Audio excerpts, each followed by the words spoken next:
Millions of Americans staying at home are relying on Amazon. Millions of Americans staying at home are relying on Amazon. Millions of Americans staying at home are relying on Amazon. Millions of Americans staying at home are relying on Amazon.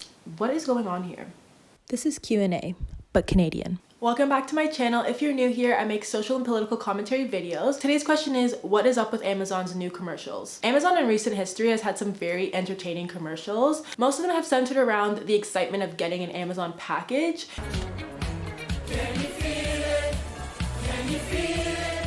Can you feel it? So they've used this motif a lot, this like arrow turning into a mouth, and then singing along with a song talking about the excitement of receiving an Amazon package. So the marketing strategy behind these commercials is very obvious. Amazon will get you your package faster than anybody else, so you should order on Amazon. Amazon understands that if you order something, it's because you really want it, and if you order with Amazon, you'll get it faster than anybody else. So things started to change when COVID-19 hit. Amazon basically became the company that it's always wanted to be, the one-stop shop for the whole world. When the malls closed down, when the Walmarts closed down, everybody that still needed stuff went to Amazon to order it. Amazon started getting so many orders they could barely keep up with it in their distribution centers. I remember back in March I tried to order lights and they told me it would come in a month, and I was just like, but part of that shock was because that was so different from the usual Amazon experience I was used to having. Amazon became the company that it is today because of its shipping, because it can get you your packages fast, and if you have their Prime subscription, they get it to you within a day.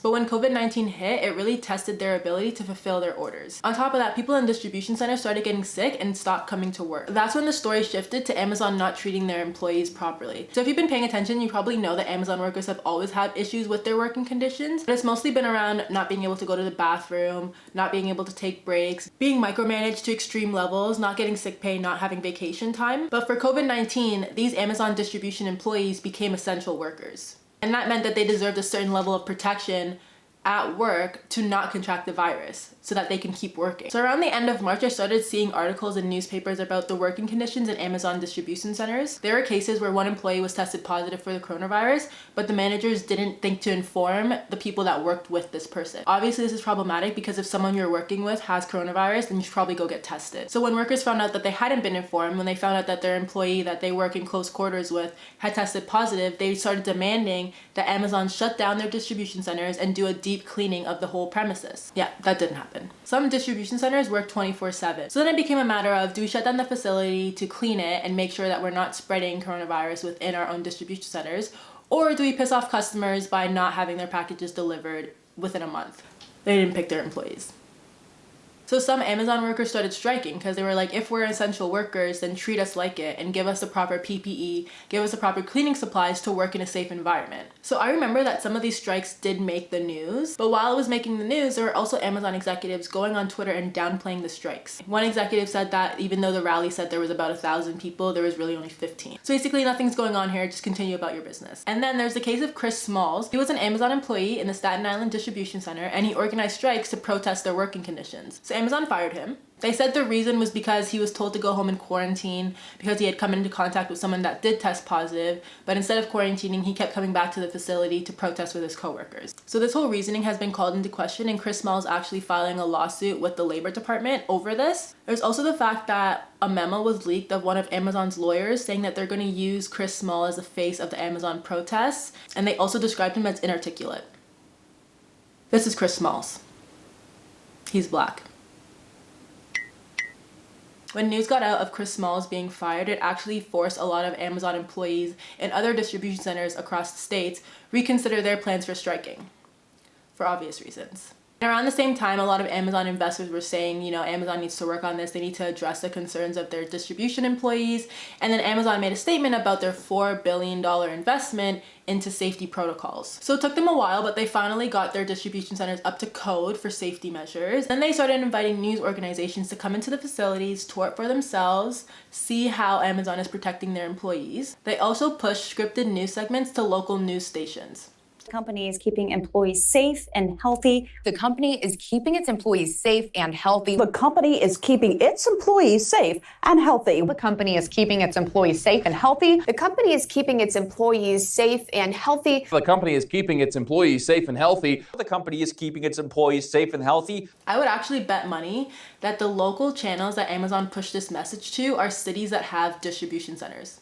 Because if you're just a regular person living in your city and you drive by a distribution center and you see people protesting, you're gonna be like, oh, like maybe Amazon isn't really that great of a company, maybe I won't order from them. But if you go home and you watch the news, and then you see this scripted segment of everything that Amazon is doing to protect their workers, then the next time you see a picket line, you're probably just gonna say, oh, they're just lazy workers who want more than what they deserve. You know that mentality? And now to top it all off, they're spending millions of dollars on commercials to inform the general public of all of their safety measures. So there's 2 Amazon commercials that I know I've seen a lot.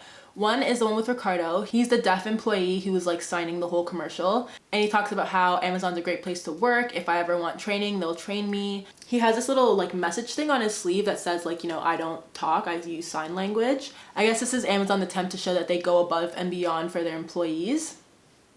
The second commercial that I keep seeing is the one with the woman who does the safety checks for employees when they walk in, and she has like a son who's at home.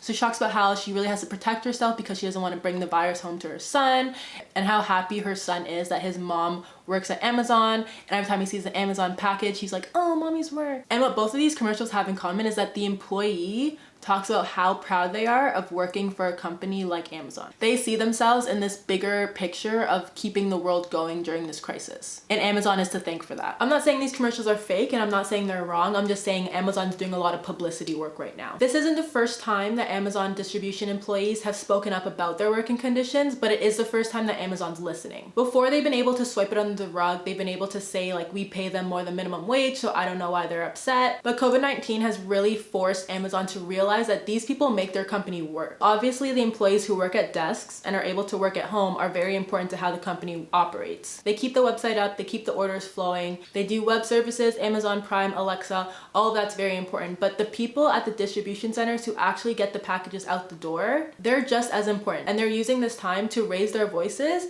to have more of a say in how this company is run. Realistically, without Amazon distribution centers, this company would be nothing. So why did it take COVID-19 for Amazon to realize that distribution center employees are essential? If you enjoyed this video, don't forget to give me a thumbs up. Let me know in the comment section if you agree that Amazon has a double standard for their employees. And don't forget to subscribe. I try to post every Wednesday, Friday, and Sunday at 1 p.m. Thanks for watching, and I'll see you next time.